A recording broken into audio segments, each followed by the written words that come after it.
اگر ہمیں کوئی شخص کہتا ہے کہ شب برات کو اٹھ کے نفل نہ پڑھو تو بھائی نفل ہم نے پڑھنے اللہ کی رضا کے لیے، ہمیں کسی بندے سے ڈگری لینے کی ضرورت نہیں، نہ تو ہمارے اور رب کے درمیان معاذ اللہ کوئی وسیلہ ہے کہ تو کہے گا تو پڑھیں گے، جب دل کرے گا پڑھیں گے، اور جتنے دل کرے گا پڑھیں گے۔ ہم تو نفل کہہ رہے ہیں اس کو، ہم نے کب کہا ہے ضروری ہے جو عشاء پڑھ کے سو جائے فجر تک سویا رہے، ہم اس کو گناہگار نہیں کہہ رہے، لیکن یہ ضرور کہیں گے کہ گولڈن چانس مس کر دیا اس نے، چانس مس کیا ہے، یہ تو اللہ کی رحمت کا موقع تھا۔ حضرت سیدہ عائشہ صدیقہ رضی اللہ تعالی عنہا ارشاد فرماتی ہیں کہ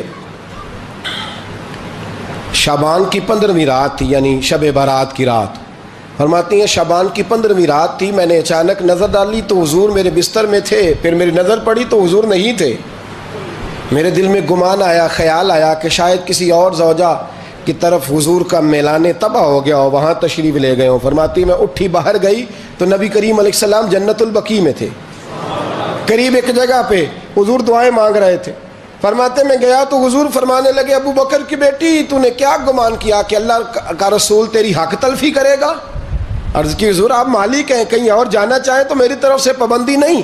کہتی ہے وہاں کھڑے کھڑے میرے رسول کریم نے بیان فرمایا، یہ ترمذی کے لفظ ہیں، حضور نے فرمایا عائشہ یہ شعبان کی 15ویں رات ہے، مدینے میں سب سے زیادہ بکریاں بنو کلب کا قبیلہ پالتا تھا، فرمایا آج کی رات بنو کلب کے قبیلے کی بکریوں کی تعداد کے مطابق اللہ میری امت کے لوگوں کی بخشش فرما دے گا۔ یہ وہ رات ہے۔ جناب عائشہ صدیقہ رضی اللہ تعالی عنہ نے بات رات کو سنی تنہائی میں نبی پاک سے، رات کو تنہائی میں حضور سے سنی، سویرے جناب عائشہ نے کل امت کو بتائی۔ اگر یہ بات اہمیت والی نہ ہوتی تو بی بی صاحبہ آگے روایت کرتی، یہ کتابوں میں آتی، یہ لوگوں کو بتاتی۔ حضرت عائشہ نے روایت کیا اور مولا علی شیر خدا نے تو کھل کے کہا، ابن ماجہ میں ہے، حضرت علی سے پیار کرنے والوں کے لیے الگ عنوان، مولا علی نے کھل کے فرمایا شعبان کی 15ویں رات کو رات عبادت کرنا اور سویرے روزہ رکھنا۔ حضرت علی کے لفظ بائی نہیں سیاستہ میں، رات کو روز عبادت کرنا، دن کو روزہ رکھنا۔ ویسے تو رب کریم ہر روز تہجد کے وقت پہلے آسمان پر نزول اجلال فرماتا ہے اور لوگوں کو فرماتا ہے کوئی بخشش مانگنے والا؟ اور فرمایا ہر روز تہجد کے وقت یہ اعلان ہوتا ہے، پر شب برات کو نا شروع رات سے یہ اعلان شروع ہو جاتا ہے۔ ادھر دیکھو میری طرف، مغرب سے اعلان شروع ہو جائے گا۔ اللہ کرے آپ کو سمجھ آئے، اللہ کرے آپ کو، اور بھائی یہاں باہر لوٹ سیل لگ جائے، یہاں ابھی سیل لگ جائے، 5000 والا جوڑا 1500 میں تو رش ختم ہوگا؟ اور بھائی اگر یہ لگ جائے، چلو یہ تو دور کی بات ہے نا، ہم تو لنگر والے لوگ ہیں، اگر لنگر کا اعلان ہو جائے کہ بڑا تگڑا ہے، بڑا تگڑا، ہمارے ہاں تو شادی کی روٹی کھلتی ہے تو لوگ آخری روٹی سمجھ کے کھاتے ہیں، تو شاید اللہ ماشاءاللہ یہ آخری ہے، اس کے بعد نہ ملے گی۔ جب اعلان ہوتا ہے اور دعوت ہوتی ہے کہ کھلا ہے جی کھاؤ، کیا حشر ہوتا ہے، کیا انداز ہے۔ مولا علی شیر خدا حدیث روایت کرتے ہیں، رنگ کیا ہے؟ فرمایا باقی راتوں میں نا تھوڑا سا پیکج ہوتا ہے، تھوڑا سا، آخری حصے میں رات کے شب برات کو نا رات چڑھتے ہی اللہ پہلے آسمان پر جو اس کی شان کے لائق ہے نزول جلال فرماتا ہے، اور پہلا جملہ یہ فرماتا ہے کوئی معافی مانگنے والا؟ اللہ کرے آپ کو سمجھ آئے، یعنی معافی دینے والا کہہ رہا ہے چلو آؤ ادھر آؤ ذرا معافی مانگو، میں معاف کرنے آیا ہوں، مانگو معافی۔ ہے کوئی معافی مانگنے والا؟ معاف کر دیں گے۔ اور آپ فرماتے ہیں ہے کوئی رزق مانگنے والا؟ وہ جو بڑی درخواستیں دیتے پھرتے ہیں نا مختلف اداروں میں، وہ ایک درخواست نا کل شب برات والی رات بھی دیں، اللہ کرے آپ کو سمجھ آئے۔ وہ جو کہتے ہیں نا بڑی بڑی کمپنیوں میں نے اپلیکیشن جمع کرائی ہے تو کہیں کام نہیں بن رہا تو نسخہ دے رہا ہوں، ایک اپلیکیشن کل رات بھی جمع کراؤ انشاءاللہ کام بن جائے گا۔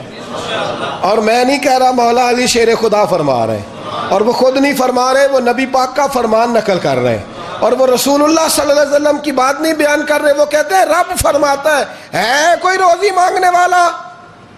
سارے سیٹھوں نوابوں جاگیرداروں کے پاس جا کے تھک گئے ہو، ایک دن میرے کہنے پر، ایک رات، ایک دیہڑی ذرا شب برات والی لگا کے تو دیکھو، پر شرط یہ ہے کہ یقین کامل ہو، ارادہ یہ، مطلب اللہ معاف کرے، آپ نے ناراض نہیں ہونا، لیکن وہ ماحول اس طرح کا ہے کہ شب برات پہ ایک دو ساتھی کو کہا رات کو عبادت کر کہتے جی وہ تو ٹھیک ہے پر سویرے چھٹی نہیں، کام کرنا ہے. یعنی رب کہہ رہا ہے کہ تو آ جا شب برات کی رات، جو مانگے گا وہ تجھے. لیکن یہ ادھر نہیں توجہ کر رہا، یہ کہتا ہے سویرے 10 بجے دکان نہ کھلی تو مشکل ہو جائے گی، دفتر نہ گیا تو حالات. آپ دیکھیں ذرا، اب جب یقین اس طرح کا ہو تو پھر تو بھائی ساری زندگی اداروں میں درخواستیں دینی ہیں. پھر آپ جیسا آپ کا مزاج ہوگا، اللہ تعالیٰ تو بندے کے گمان کے قریب ہے. تو میرے رسول پاک علیہ السلام نے ہمیں یہ میسج دیا، پیغام دیا، فرمایا اس رات جو اولاد مانگے گا رب اسے بھی عطا فرمائے گا. اس رات جو اللہ سے بخشش مانگے گا اللہ اسے بھی دے گا. اس رات جو رب کریم سے عزت مانگے گا اللہ اسے بھی عطا کرے گا. شارحین نے لکھا اس رات جو رب سے پردہ پوشی مانگے گا اللہ اسے پردہ پوشی بھی عطا کرے گا. جو جنت کا سوالی ہوگا رب اپنے فضل سے عطا فرمائے گا. کوشش فرمائیں، کوشش فرمائیں. 10 محرم کو ہمارے ہاں لوگ جاتے ہیں قبرستان، وہ کسی حدیث سے ثابت نہیں، میں منع نہیں کر رہا، جائیں 9 محرم کو جائیں، 10 کو جائیں، 11 کو جائیں، 8 کو جائیں، سفر میں جائیں، ربیع الاول میں جائیں، قبرستان میں جب بھی جائیں منع نہیں ہے. لیکن شب برات والی رات تو خود رسول کریم گئے ہیں نا قبرستان. اب جو بات میں نے سمجھانی ہے اس کو سمجھیں. نبی پاک کی والدہ کا مزار نہیں ہے وہاں جنت البقیع میں. حضور کے کو بھائی بہن، حضور کیا کرنے گئے؟ امت کی بخشش کے لیے گئے. شب برات کی رات لالچی نہ بنے کہ صرف میں نے اپنے لیے روزی مانگنی ہے، کل امت کے لیے مانگے رب کریم سے. مانگے اپنے بھائی کے لیے، مانگے اپنی بہن کے لیے، مانگے اپنے بیٹے کے لیے، مانگے اپنی بیٹی کے لیے، مانگے اللہ کریم سے. یہ مانگنے کی رات ہے. پچھلی راتی رحمت رب دی کرے بلند آوازہ، بخشش منگن وارے کارن کھلا جے دروازہ. آئیں اللہ کی بارگاہ میں اس رات کو کھل کے دعا مانگیں. قبرستانوں میں نا کچھ قبریں ایسی ہیں کہ جو بتاتی ہیں کہ سالوں بیت گئے ہیں کوئی آیا نہیں. کچھ قبریں بتاتی ہیں. اور کچھ بڑے قبرستان بڑے شہروں میں ایسے بھی ہیں کہ جن کا گورکن کہتا ہے کہ مجھے کمیٹی نے کہہ دیا ہے جہاں 4-5 سال کوئی نہ آئے وہاں نئی قبر بنا دیا کرو، وہاں نئی قبر بن جاتی ہے معاذ اللہ. او بھائی کچھ ہیں ایسے، کچھ ہیں. یہ جائیں نا اکبر بادشاہ یہاں لیٹا ہے لاہور میں تو شعر لکھا ہوا ہے، بر مزارے ماں غریباں نے گلے پروانہ سوزز نے صدائے بلبلے. فارسی کا مقولہ لکھا ہے اس کی قبر پہ، کہتا ہے میں وہ غریب ہوں، اعلیٰ بادشاہ ہے مقبرے میں لیٹا ہے، کہتا ہے میں وہ غریب ہوں کہ نہ یہاں کوئی پروانہ آتا ہے نہ بلبل آ کے گیت گاتی، کوئی آتا ہی نہیں، کوئی فاتحہ نہیں پڑھتا، کوئی فاتحہ نہیں پڑھتا. او بھائی کئی قبریں ایسی ہیں جن پہ سالوں بیت گئے کوئی لوٹا نہیں. اور مشکات میں حدیث ہے میرے نبی کریم علیہ السلام نے فرمایا جو قبر میں ہوتا ہے وہ تو اس آدمی کی طرح ہے جو دریا میں ڈوب رہا ہے اور وہ انتظار کر رہا ہے کہ میرا بیٹا میرے لیے دعا مانگے، میری بیٹی دعا مانگے. پر بیٹے کو تو 27 سال ہو گئے، ملک سے باہر ہے، کاغذ بنے گے تو ابے کی قبر پہ آئے گا نا، اس کے تو کاغذات ہی نہیں مکمل ہو رہے. وہ بیٹے کو تو مشکل ہے بڑی، وہ تو کاغذات نہیں بن رہے. وہ تو دولت کا مطالبہ پورا ہوگا تو جب ہی وہ کام ہوگا نا. انتظار ہو رہا ہے قبروں میں میرا بیٹا دعا کرے، میرا بھائی دعا کرے. اور اگر بچہ دفن ہے تو وہ کہتا ہے میری ماں دعا کرے، میرا باپ دعا کرے. کوشش کریں شب برات بعد از مغرب یہ رواج پیدا کریں. یہ رسول اللہ کا طریقہ ہے صلی اللہ علیہ وسلم. قبرستان میں جائیں اور جا کر کے وہاں اللہ تبارک و تعالیٰ سے دعا مانگیں کہ یا اللہ جو اس قبرستان میں لیٹے ہیں وہ بھی، اور جو آج تک کلمہ پڑھنے والے دنیا سے گئے وہ بھی، اور جو قیامت تک جائیں گے وہ بھی. اے اللہ تو سب کی بخشش فرما دے. اللہ کی رحمت کو محدود نہ کریں کہ صرف مجھے بخش دے، اسے کہیں یا اللہ کل کی بخشش فرما. ساری امت کے لیے دعا کریں. شب برات کی رات نفل پڑھیں. ہمارے ہاں محفل ہوتی ہے ہر سال الحمدللہ، بڑے شوق سے بڑا خوبصورت ہم اہتمام کرتے ہیں. لیکن میں اکثر دوستوں سے کہا کرتا ہوں کہ جن کو اکیلے میں نفل پڑھنے میں مزہ آئے وہ اکیلے میں پڑھیں. کتنی کھلی بات کر رہا ہوں. میں پابند نہیں کر رہا کہ آپ یہاں آئیں گے محفل میں آئیں گے ضروری ہے. بھئی آپ کو اکیلے میں مزہ آتا ہے نا. کچھ لوگ تنہائی میں ہو تو دل زیادہ لگتا ہے، وہ تنہائی میں کریں اللہ اللہ کوئی عرض نہیں. لیکن کچھ ایسے ہیں کہ نعت سنتے ہیں تو دل نرم ہوتا ہے، تقریر سنتے ہیں تو دل نرم ہوتا ہے. تو جن کا اس طرح نرم ہوتا ہے وہ مسجد میں آئے, بات سنے. کچھ کو سب کے بیچ بیٹھ کے رونا آتا ہے. حضرت سعدی شیرازی فرمایا کرتے تھے کچھ لوگوں کے آنسو مجھے رلا جاتے ہیں. فرماتے ہیں کچھ کی آنکھیں دیکھ کے رو پڑتا ہوں, لہٰذا میں جب بھی ذکر کرتا ہوں محفلوں میں بیٹھ کے کرتا ہوں. تنہائیوں میں مجھ سے نہیں ہوتا, تو جس سے نہیں ہوتا وہ آئے نا, مسجد میں آئے, رات عبادت کریں. کل مغرب سے پہلے پہلے کام سمیٹ لیں سارے, اور مغرب کے بعد یہ رات شروع ہوگی, مغرب کے بعد ایک چھٹی کر لو اللہ رسول کے لیے. کر لیں گے انشاءاللہ تعالی ایک چھٹی. اور توبہ کی رات ہے, یہ توبہ کرنی ہے. توبہ کس کو کہتے ہیں؟ توبہ کا معنی ہے پچھلے گناہ پر پچھتانا, شرمسار ہونا. کہتے نہیں اے کاش میں نہ کرتا, اور وہ لفظوں میں نہیں, جملوں میں نہیں, توبہ رٹی رٹائی نہیں. شرمسار ہونا اور آئندہ گناہ نہ کرنے کا پکا ارادہ کرنا, اس کا نام توبہ ہے. دیکھیں اللہ تعالیٰ فضل کرے, میں نے پچھلے سال کہا تھا پھر کہتا ہوں, مسجدوں سے نا شب برات کی رات, شب قدر کی رات چیخوں کی آوازیں آتی ہیں, لوگ اتنا روتے ہیں نا. رونا چاہیے, کم روتے ہیں زیادہ رونا چاہیے. لیکن سوال یہ ہے کہ اتنا زیادہ لوگ شب برات کی رات روتے ہیں, کیا پھر سویرے بددیانتی ختم ہو جاتی ہے؟ جو رات مسجد میں کھل کے رو کے آیا ہے اس کا پروگرام ہے نا کہ اب ملاوٹ کبھی نہیں کرے گا, اب گاہکوں سے جھوٹ کبھی نہیں بولے گا, اب وہ بددیانتی کا معاملہ کبھی نہیں کرے گا. لیکن رات روتا بھی رہے اور سویرے پروگرام یہ ہو کہ میں نے پھر لوگوں کو فریب دینا ہے, داؤ لگانا ہے, تو اس نے توبہ کیا رات کے, یہاں بس یہ ایکٹنگ کر کے لوٹ آیا ہے. یعنی بڑی سجا بنا کر کے سوار کر کے رات توبہ کی. کیا مطلب ہے توبہ کا؟ کہ توبہ آپ نے کی. حضرت حسن بصری سے کسی نے کہا توبہ کیا ہے؟ فرمانے لگے توبہ یہ ہے کہ جس گلی سے رب نے تجھے منع کیا ہے دوبارہ پھر تو اس گلی میں نظر نہ آئے, تو نظر ہی نہ آئے. اور جس جگہ جانے کا رب نے تجھے حکم دیا ہے پھر تو دوبارہ وہاں سے غیر حاضر نہ ہو. اگر یہ پروگرام ہی نہیں, ارادہ ہی نہیں. بچے ایک دو مجھے کہنے لگے کل حضرت صاحب توبہ کے موضوع پر ہم نے گفتگو کرنی ہے, تو کوئی باپ بتائے کہاں پہ ہے. کچھ بچے شاگرد ہیں, کچھ مسجدوں میں جمعہ پڑھاتے ہیں. ایک نے مجھ سے کہا, تو میں نے کہا بیٹے پہلے مسجد میں جاؤ, 2 نفل پڑھو, توبہ کرو, توبہ کا ارادہ بناؤ. یہ رسم نہیں ہے. وہ نعت خواں بھی تو توبہ کر لینا جو شب برات کے دن لوگوں کو توبہ کرانے آیا ہے اور 25,000 کا سودا کر کے آیا ہے. تو آج اس کام سے تو توبہ کرنا, یہ نوٹ پھکوانے سے تو توبہ کرنا. یہ رسم ہے. ساری رات توبہ توبہ توبہ توبہ, یہ کیا معنی ہے اس کا؟ کیا مطلب کریں؟ امام غزالی فرماتے ہیں کہ ایک آدمی بادشاہ کا گارڈ تھا, سپاہی تھا, اس کا پہرے دار تھا, نگرانی کرتا تھا, بڑی وفاداری سے نوکری کرتا رہا. بادشاہ نے اسے تنخواہ کے علاوہ بھی بڑا نوازا. اسے بادشاہ نے بڑے الاؤنسز دیے, بادشاہ نے بڑا کچھ دیا, مکان دیا.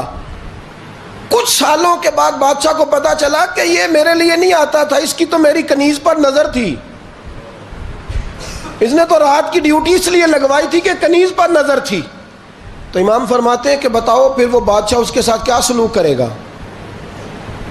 وہ کیا سلوک کرے گا؟ تو لوگ کہنے لگے حضور لگتا یہ ہے کہ وہ نا 4-5 حصوں میں کاٹ کے تو کتوں کے آگے پھینکے گا. آپ فرمانے لگے میرا رب تو بڑا ہی کریم ہے, وہ تو ایسے نہیں کرتا.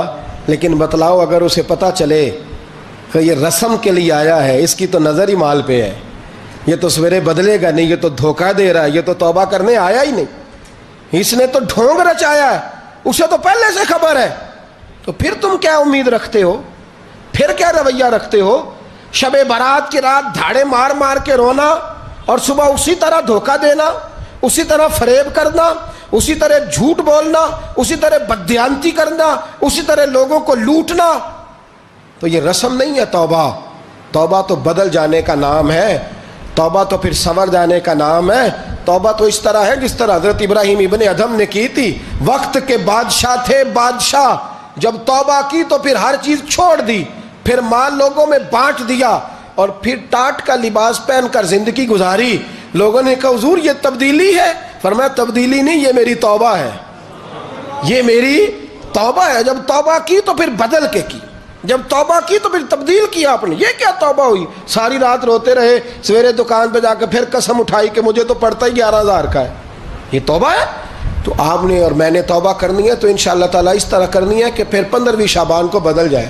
یہ جو موقع آتے ہیں نا شب برات کے, شب قدر کے، یہ بنیادی طور پر اللہ تعالیٰ کی طرف سے دی ہوا موقع ہوتا ہے کہ چلو تمہیں چانس دیتے ہیں، تمہیں چانس دیتے ہیں، پابندی کوئی نہیں، لیکن رب کی طرف سے نا موقع ملتا ہے، چلو تمہیں ایک موقع دیتے ہیں، چلو اپنے آپ کو کلیئر کر لو، تمہیں موقع دیتے ہیں۔ یا اللہ کیا کرے، کچھ بھی نہیں، آ کے نا سچے دل سے 2 رکعتیں پڑھ کے توبہ کرو، عرش کا مالک پچھلے سارے ہی معاف کر دے گا، کچھ بھی نہیں، آؤ موقع ہے۔ ان لوگوں کی باتوں پہ نہ جائیں جو بلا وجہ پریشان کرتے ہیں، ہمیں بھی روز ہی سوال آتے ہیں، دل نہیں کرتا، کچھ باتیں ایسی ہیں جو کرنے کو طبیعت نہیں چاہتی، میں کروں گا بھی نہیں۔ لوگوں کو شب برات کا حوالہ بھی نہیں مل رہا، حالانکہ ترمذی شریف میں حدیث موجود ہے، صحاح ستہ کی روایت ہے، ترمذی میں موجود ہے۔ پہلے کہتے ہیں صحاح ستہ سے دکھاؤ، جب صحاح ستہ سے مل گئی تو آپ اور کدھر جانا ہے۔ اور ابن ماجہ میں موجود ہے مولا علی کی روایت، اور ذرا ترتیب دیکھیے گا، یہ ترمذی کی حدیث ہے، امام ترمذی نے تو پورا باب باندھا ہے 15ویں شعبان پر، پورا باب۔ اب تمہاری مرضی ہے، اگر تم نئی بات کو سمجھنا چاہتے۔ اور مجھے پتا کیوں یہ شب برات کیا لگتا ہے، مجھے کبھی کبھی یوں لگتا ہے کہ رب فرماتا ہے کہ رمضان سے 15 دن پہلے ہی پکی سچی توبہ کر لے، تیاری کر، پاک صاف ہو جا، تاکہ جب رمضان آئے نا تو پھر تجھے پاک ہونے کی ضرورت نہ پڑے، بس پھر تو آتا جائے اور میں تیرے اوپر رحمت نچھاور کرتا جاؤں۔ بس تو پہلے ہی تیاری کر، 15 دن پہلے ہی، 14 دن پہلے تیار ہو جا۔ کل رات اپنے آپ کو ذہنی طور پر تیار کریں، بچوں کو تیار کریں، گھروں کو تیار کریں۔ اب جب مہمان آتے ہیں نا بڑا کچھ کرتے ہیں، شب برات آئے تو مصلی ایک دفعہ دھویا کریں، ایک دفعہ مصلی دھویا کریں۔ فرش دھوتے ہیں نا، مہمانوں نے آنا ہے تو ایک کمرے کا فرش دھو کے صاف کریں کہ خواتین نے یہاں ساری رات نماز پڑھنی، یہ ارادے بنائیں۔ جس طرح آپ کہتے ہیں نا رات کو سفر کرنا ہے تو دوپہر میں تھوڑا آرام نہ کر لوں تو کل دوپہر میں آرام کر لیں، تاکہ رات کو رب رب کرنا آسان ہو جائے، اللہ کی بارگاہ میں بیٹھنا آسان ہو جائے۔ مکمل طور پر ذہنی طور پر اپنے آپ کو تیار کریں۔ یہاں بھی محفل ہوگی انشاءاللہ، عشاء کے متصل بعد شروع ہو جائے گی، 12 بجے تک محفل چلے گی، پھر 12 بجے کے بعد نماز تسبیح پڑھی جائے گی، پھر 1 بجے پھر دوبارہ آپ کو اجازت دی جائے گی، کوئی انفرادی طور پر گھنٹہ سوا اپنی الگ سے کوئی عبادت کرنا چاہے تو وہ تب بھی ممکن ہو، جیسے آپ کو موقع بنے۔ میں کہہ چکا ہوں، لیکن وقت ضائع نہ کرنا، گولڈن چانس ہے، اس کو مس نہ کرنا، یہ شب نجات ہے، اس کے ضرور قریب جانا۔ رب کریم سمجھنے کی توفیق عطا فرمائے۔